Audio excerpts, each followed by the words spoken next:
आन, बान और शान ये तीनों पार्टनर्स हैं in ratio 3:3:2 with effect from 1 अप्रैल 2024। इन्होंने डिसाइड किया कि ये लोग आगे से प्रॉफिट शेयर करेंगे आपस में इक्वली, यानी इन रेशियो 1:1:1।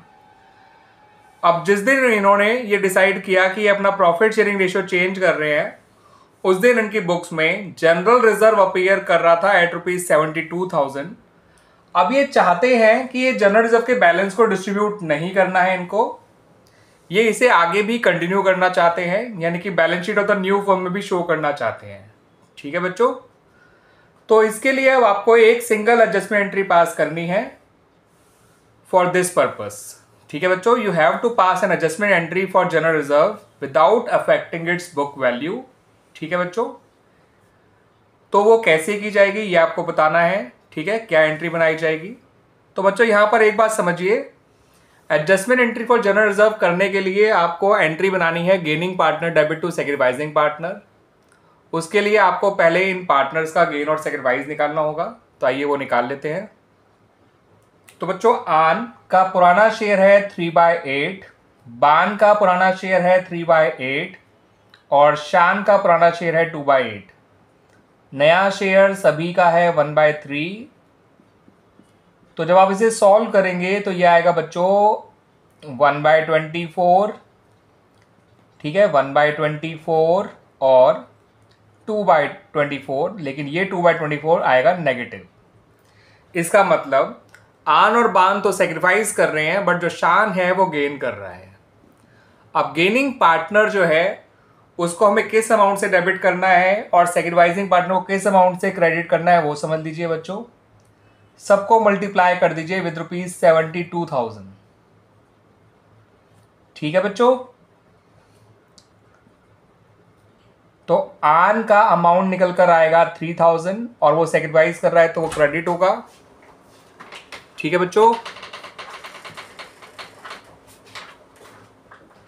बान का अमाउंट आएगा सेम 3,000, ये भी क्रेडिट होगा, और शान का अमाउंट आएगा 6,000, मगर ये डेबिट होगा। तो बच्चों क्या एडजस्टमेंट एंट्री बनेगी, Shaan's capital account debit to Aan's capital account to Baan's capital account. तो आइए वो एंट्री बना भी लेते हैं। तो बच्चों एंट्री क्या बनी हमारी, Shaan's capital account debit to Aan's capital account to Baan's capital account. Shaan's capital account debit to Aan's capital account to Baan's capital account. 6,000, 3,000, 3,000। Clear बच्चों, आ गया समझ में ये। तो इस तरह से हमारा ये क्वेश्चन कंप्लीट हो गया। इंदिरा, एंजेला और मार्गरेट ये तीनों पार्टनर्स हैं और ये लोग पहले आपस में प्रॉफिट शेयर किया करते थे इन द रेशियो 5:3:2। 1 अप्रैल 2024 को इन्होंने ये डिसाइड किया कि ये लोग आगे से प्रॉफिट शेयर करेंगे इन द रेशियो 2:3:5। और जिस दिन इन्होंने ये डिसीजन लिया प्रॉफिट शेयरिंग रेशियो चेंज करने का, तो उस दिन उनकी बुक्स में ये फॉलोइंग बैलेंसेस अपीयर कर रहे थे। General reserve ₹1,50,000, investment fluctuation reserve ₹25,000, workman compensation reserve ₹50,000, profit and loss account का क्रेडिट बैलेंस ₹75,000 और एडवर्टाइजमेंट सस्पेंस अकाउंट का डेबिट बैलेंस ₹1,00,000। अब ये चाहते हैं कि इनकी बुक वैल्यूज को डिस्टर्ब ना किया जाए, इसका मतलब इनको डिस्ट्रीब्यूट ना किया जाए, इसका मतलब इनको आगे भी जब balance sheet of the new firm बनाई जाए तो उसमें भी शो किया जाए। ठीक है बच्चों, तो इसके लिए वो चाहते हैं कि एक सिंगल एडजस्टमेंट एंट्री पास कर दी जाए फॉर दीज बैलेंसेस। ठीक है बच्चों, तो वो सिंगल एडजस्टमेंट एंट्री पास करने के लिए पहले हमें ये चेक करना पड़ेगा बच्चों कि इन सबका जो ओवरऑल नेट अमाउंट आएगा वो क्रेडिट आएगा या डेबिट। तो मैं आपको यहाँ बता दूं बच्चों, जनरल रिजर्व का बैलेंस क्रेडिट ही हुआ करता है, इन्वेस्टमेंट फ्लक्चुएशन रिजर्व का बैलेंस भी क्रेडिट हुआ करता है, वर्कमैन कंपनसेशन रिजर्व का बैलेंस भी क्रेडिट हुआ करता है, profit and loss account credit आपको दे रखा है, एडवर्टीजमेंट सस्पेंस अकाउंट आपको डेबिट दे रखा है। तो सारे जो चारों क्रेडिट है उनको जोड़ के देख लीजिए बच्चों। ये आ रहा है बच्चों आपका 1 लाख, ये हो गया 150, ये 150, 150 और 150, 3 लाख हो गया क्रेडिट, और डेबिट है आपका केवल 1 लाख। तो नेट अमाउंट जो आ रहा है वो 2 लाख क्रेडिट आ रहा है, इन सबका एडिशन और सब्ट्रैक्शन करके। क्रेडिट सारे ऐड कर दिए और डेबिट सब्ट्रैक्ट कर दिया। तो अब जो एडजस्टमेंट एंट्री बनेगी ये पक्का है कि वो gaining partner to sacrificing partner बनेगी, क्योंकि किसी भी क्रेडिट बैलेंस के लिए एडजस्टमेंट एंट्री बनाई जाती है तो गेनिंग पार्टनर को डेबिट किया जाता है, सैक्रिफाइसिंग पार्टनर को क्रेडिट किया जाता है। ठीक है बच्चों, अब उसके लिए हमें इनके गेन सैक्रिफाइस चाहिए, तो आइए पहले वो निकाल लेते हैं और फिर हम अपनी एडजस्टमेंट एंट्री बना लेंगे। तो बच्चों यहाँ पर मैं इंदिरा के नाम को केवल आई लिख रहा हूँ, एंजिला के नाम को केवल ए लिख रहा हूँ और मार्गरेट के नाम को मैं केवल एम लिख रहा हूँ, IAM। ठीक है, IM। ठीक है, तो इनका पुराना शेयर है 5/10, 3/10 और 2/10। इनका नया शेयर है 2/10, 3/10 और 5/10। ओल्ड शेयर में से न्यू शेयर को माइनस करके देखिए, अगर रिजल्ट पॉजिटिव आया तो मतलब पार्टनर सेक्रीफाइस कर रहा है, जैसे कि इंदिरा। 0 आया तो इसका मतलब पार्टनर ना ही कोई गेन कर रहा है ना ही कोई सेक्रीफाइस, और अगर नेगेटिव आया तो पार्टनर गेन कर रहा है, जैसे कि मार्गरेट। तो हमारा एडजस्टमेंट अमाउंट आया था बच्चों 2 लाख क्रेडिट, तो इनको 2 लाख से आप मल्टीप्लाई कर दीजिए इन दोनों को। अब 0 को 2 लाख से मल्टीप्लाई करेंगे तो वो 0 ही आ जाएगा, तो कोई फ़ायदा नहीं मल्टीप्लाई करने का। ठीक है बच्चों, तो मार्गरेट जो है वो डेबिट होगी और इंदिरा जो है वो क्रेडिट होगी। ठीक है बच्चों, इस अमाउंट से 2 लाख का 3/10 होता है 60,000, तो मार्गरेट डेबिट होगी 60,000 से, इंदिरा क्रेडिट होगी। तो एंट्री तो आप बना ही सकते हैं, लेकिन फिर भी बना लेते हैं बच्चों। एंट्री बनेगी मार्गरेट्स, यानी मैं केवल एम लिख रहा हूँ तो समझ जाइएगा, AIIMS capital account debit two eyes capital account. ठीक है बच्चों, अमाउंट आया था हमारा 60,000, और इस तरह से हमारा ये क्वेश्चन भी कंप्लीट हो गया। मेघा आपस में पहले प्रॉफिट शेयर क्या करते थे इन रेशियो 2:1, और 1 अप्रैल 2024 को इन्होंने ये डिसाइड किया कि ये लोग आगे से प्रॉफिट शेयर करा करेंगे आपस में इक्वली, यानी कि इन रेशियो 1:1। और जिस दिन इन्होंने ये डिसाइड किया कि वो अपना प्रॉफिट शेयरिंग रेशियो चेंज कर रहे हैं, उस दिन इनकी बुक्स में profit and loss account debit balance given था ₹1,50,000। ठीक है बच्चों, profit and loss account debit balance मतलब प्रॉफिट एंड लॉस अकाउंट जो एसेट साइड में अपीयर कर रहा होगा, और ये लॉस होता है बच्चों, इसको ध्यान रखिएगा। अब ये इस लॉस को बांटना नहीं चाहते हैं बच्चों, आगे कंटिन्यू करना चाहते हैं, यानी नई बैलेंस शीट में शो करना चाहते हैं। तीनों बात का मतलब सेम होता है, बांटना नहीं चाहते, आगे भी कंटिन्यू करना चाहते हैं, नई बैलेंस शीट में शो करना चाहते हैं। ठीक है बच्चों, तो इसके लिए हमें यहां पर एक एडजस्टमेंट एंट्री पास करनी होगी। ठीक है बच्चों, फॉर दिस पर्टिकुलर बैलेंस, और उस एडजस्टमेंट एंट्री में आपको ध्यान रखिए बच्चों, गेनिंग पार्टनर को क्रेडिट करना है और सैक्रिफाइसिंग पार्टनर को डेबिट करना है।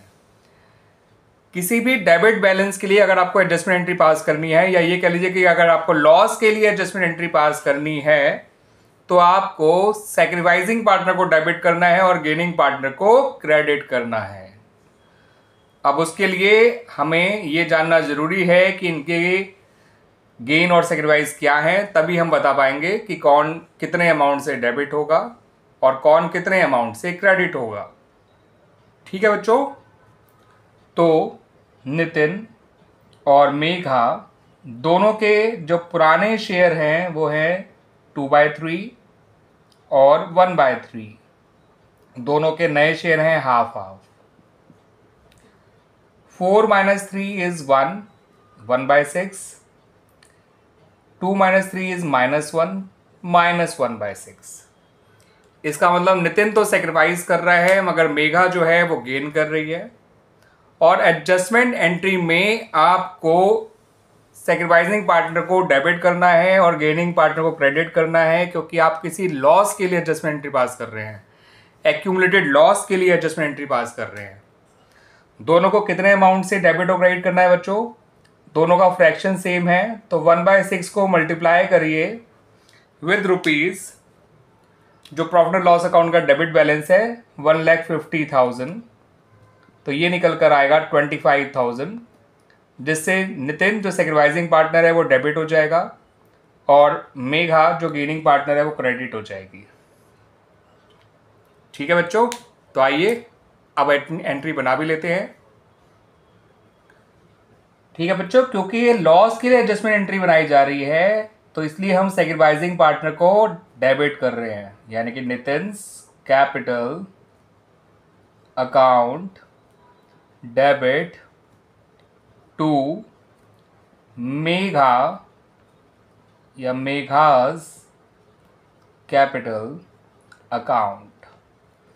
अमाउंट आएगा बच्चों ₹25,000। क्लियर बच्चों? आगे सुन में अब ढंग से देख लीजिए बच्चों, ये रहा। ठीक है बच्चों, क्लियर? तो इस तरह से हमारा ये क्वेश्चन भी कंप्लीट हो गया बच्चों। विनय, नमन और प्रतीक ये तीनों पार्टनर्स आपस में पहले किस प्रॉफिट शेयरिंग रेशियो में आपस में प्रॉफिट शेयर किया करते थे, वो क्वेश्चन में हमें नहीं बता रखा है। एक्चुअली क्वेश्चन में हमसे वही पूछा भी गया है। ठीक है बच्चों, इनका ओल्ड प्रॉफिट शेयरिंग रेशियो ये जरूर बता रखा है कि 1 अप्रैल 2024 को इन्होंने डिसाइड किया कि ये लोग आपस में फ्यूचर प्रॉफिट इक्वली शेयर करेंगे, यानी इन रेशियो 1:1:1। और जिस दिन इन्होंने डिसाइड किया कि ये अपना प्रॉफिट शेयरिंग रेशियो चेंज कर रहे हैं, उस दिन इनकी बुक्स में ये दो बैलेंसेस दे रखे थे। एक देखा था प्रॉफिट एंड लॉस अकाउंट का क्रेडिट बैलेंस ₹1,75,000 और दूसरा दे रखा था एडवर्टीजमेंट सस्पेंस अकाउंट जो कि है ₹25,000। ये कहा नहीं गया कैसा बैलेंस है, लेकिन आप समझ लीजिए बच्चों ये एक डेबिट बैलेंस हुआ करता है। ठीक है बच्चों, इन्होंने इन बैलेंसेस को डिस्ट्रीब्यूट नहीं किया अमंग द पार्टनर्स, बल्कि इनके लिए एक सिंगल एडजस्टमेंट एंट्री पास करी है। और वो एडजस्टमेंट एंट्री क्या है बच्चों, वो देख लीजिए। वो एडजस्टमेंट एंट्री है Prateek's capital account debit to Vinay's capital account. ठीक है बच्चों, इस इंफॉर्मेशन की हेल्प से आपको बताना है कि पार्टनर्स का पुराना प्रॉफिट शेयरिंग रेशियो क्या था। तो बच्चों, किस अमाउंट के लिए एडजस्टमेंट एंट्री पास करनी है पहले वो समझ लीजिए।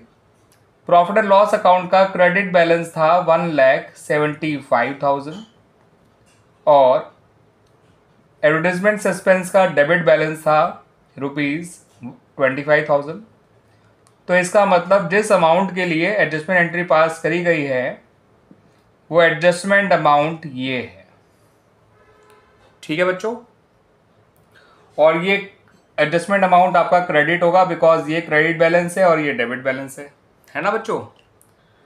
और किसी भी क्रेडिट बैलेंस की एडजस्टमेंट एंट्री होती है gaining partner debit to sacrificing partner. इससे कंफर्म हो गया कि प्रतीक जो है वो गेन कर रहा है और विनय जो है वो सेक्रीफाइस कर रहा है। ठीक है बच्चों, प्रतीक गेन कर रहा है, विनय सेक्रीफाइस कर रहा है। ठीक है बच्चों, इससे ये क्लियर हो गया gaining partner to sacrificing partner. अब ये कितना गेन और कितना सेक्रीफाइस कर रहे हैं ये भी समझ लीजिए। हाँ, यहाँ पर एक बात और समझ लीजिए कि जो नमन है वो ना ही गेन कर रहा है ना ही सेक्रीफाइस कर रहा है, क्योंकि एडजस्टमेंट एंट्री में ना वो डेबिट हुआ ना क्रेडिट हुआ। इसका मतलब जो इसका नया शेयर है वही इसका पुराना शेयर भी रहा होगा। ठीक है, जिसने ना गेन करा ना सेक्रीफाइस करा तो उसका नया शेयर पुराने शेयर में कोई फर्क ही नहीं होगा।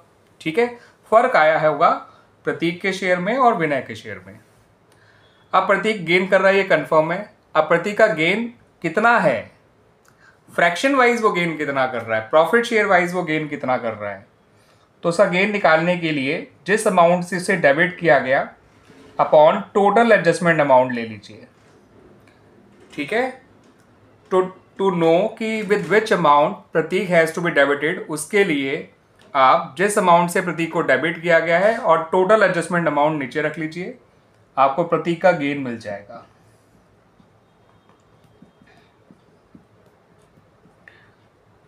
उसी तरह से आप विनय का सेक्रीफाइस निकाल सकते हैं।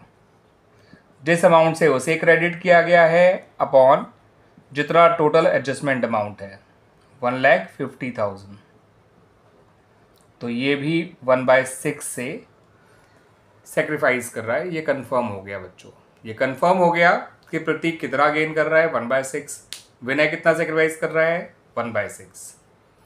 ठीक है बच्चों, प्रतीक गेन और विनय सेक्रीफाइस कर रहा है 1/6। ठीक है बच्चों, तो आइए इनका पुराना प्रॉफिट शेयर निकाल लेते हैं।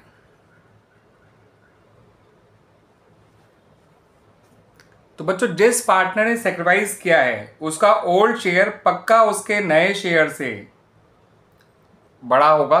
ठीक है, सेक्रीफाइस करने वाले का ओल्ड शेयर बड़ा होता है उसके पुराने शेयर से। तो हम सभी के ओल्ड शेयर ही निकाल रहे हैं वैसे तो बच्चों, ध्यान रखिएगा। ओल्ड शेयर लिख लीजिए, यहाँ पे पूरा वर्ड्स में लिखिएगा, यहाँ इनके नाम भी पूरे लिखिएगा। ओल्ड शेयर निकालने के लिए अगर किसी ने सेक्रीफाइस किया है तो न्यू शेयर प्लस सेक्रीफाइस, क्योंकि नया शेयर उसका छोटा होगा, ओल्ड शेयर बड़ा होगा। तो ओल्ड शेयर पे जाने के लिए आपको न्यू शेयर में सेक्रीफाइस को प्लस करना होगा। ठीक है बच्चों, नमन का new share is equal to old share ही है, तो जो इसका नया शेयर है वही ओल्ड शेयर है, बिकॉज ना ही ये सेक्रीफाइस कर रहा है ना ही कोई वो गेन कर रहा है। प्रतीक ने गेन किया था, तो जिसने गेन किया होता है उसका नया शेयर बड़ा होता है, ओल्ड शेयर छोटा होता है। और बड़ी वैल्यू से छोटी वैल्यू पे जाना हो तो हम माइनस करते हैं। क्या करते हैं बच्चों, बड़ी वैल्यू से छोटी वैल्यू पे जाने के लिए माइनस। तो प्रतीक के लिए नए शेयर से पुराने शेयर पे जाने के लिए हमें उसके गेन को माइनस करना होगा। तो जिसने सेक्रीफाइस किया था उसका ओल्ड शेयर बड़ा है, तो ओल्ड शेयर पे जाने के लिए न्यू शेयर प्लस सेक्रीफाइस। जिसने कुछ नहीं किया उसका ओल्ड शेयर उसके नए शेयर के बराबर ही है। ठीक है बच्चों, और जिसने गेन किया था उसका ओल्ड शेयर छोटा होगा और बड़ी वैल्यू से छोटी वैल्यू पे जाने के लिए माइनस किया जाता है। ठीक है बच्चों, ये आपको मैंने समझाने के लिए लिखा था, मैं इसे रब कर रहा हूँ। तो विनय का नया शेयर है हाफ 1/3। ठीक है बच्चों, विनय का नया शेयर है 1/3 और उसका सेक्रीफाइस निकल के आया था 1/6। तो 1/3 में 1/6 प्लस करिए। नमन का नया शेयर पुराना शेयर दोनों ही 1/3 हैं। प्रतीक का नया शेयर है 1/3 और उसका गेन था 1/6। तो old share plus sacrifice, sorry new share plus sacrifice equal to old share, new share minus gain is equal to old share. New share is equal to old share because ना ही इसने gain किया ना ही कोई sacrifice किया। Solve करेंगे तो बच्चों ये आ जाएगा 2/6। इसको हम वैसे ही लिख सकते हैं 2/6। सॉल्व करेंगे तो बच्चों ये आ जाएगा, सॉरी बच्चों ये 2/6 नहीं आएगा, ये आएगा 3/6। ये 2/6 और ये आएगा 1/6।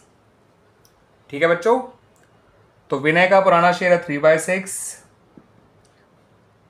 नमन का पुराना शेयर है 2/6 और प्रतीक का पुराना शेयर है 1/6। इस तरह से हमने इनका पुराना शेयर ढूंढ लिया। मैंने एडजस्टमेंट अमाउंट ढूंढा पहले पेनल क्रेडिट से, और एडवर्टाइजमेंट सस्पेंस के डेबिट को उसमें से माइनस करके मैंने पहले ये पता कर लिया कि जो एडजस्टमेंट एंट्री पास करी गई होगी वो किस अमाउंट को बेस मान के करी गई होगी, एडजस्टमेंट अमाउंट क्या रहा होगा उसका। और फिर गेनिंग पार्टनर को जिस अमाउंट से डेबिट किया था उस अमाउंट को टोटल एडजस्टमेंट अमाउंट से डिवाइड कर दिया ताकि उसका गेन फ्रैक्शन में आ सके, प्रॉफिट शेयर वाइज उसका गेन मिल सके। उसी तरह से सेक्रीफाइसिंग पार्टनर का सेक्रीफाइस जानने के लिए जिस अमाउंट से उसे क्रेडिट किया गया था अपॉन टोटल एडजस्टमेंट अमाउंट कर लिया। इस तरह से हमें इनका पूरा वो मिल गया। क्या मिल गया बच्चों, गेन और सेक्रीफाइस। जिसने गेन किया था उसका नया शेयर बड़ा था, इसलिए उसके पुराने शेयर पे जाने के लिए न्यू शेयर माइनस गेन करा। ठीक है बच्चों, जिसने सेक्रीफाइस किया था उसका ओल्ड शेयर बड़ा था, तो छोटे शेयर, नया शेयर छोटा है ओल्ड शेयर बड़ा है, छोटे शेयर से बड़े शेयर पे जाना है तो प्लस करेंगे। ठीक है, इसलिए हमने प्लस किया। तो old share equal to new share minus क्या कहते हैं गेन, और या फिर new share plus sacrifice, new share plus sacrifice, new share minus gain. Clear बच्चों।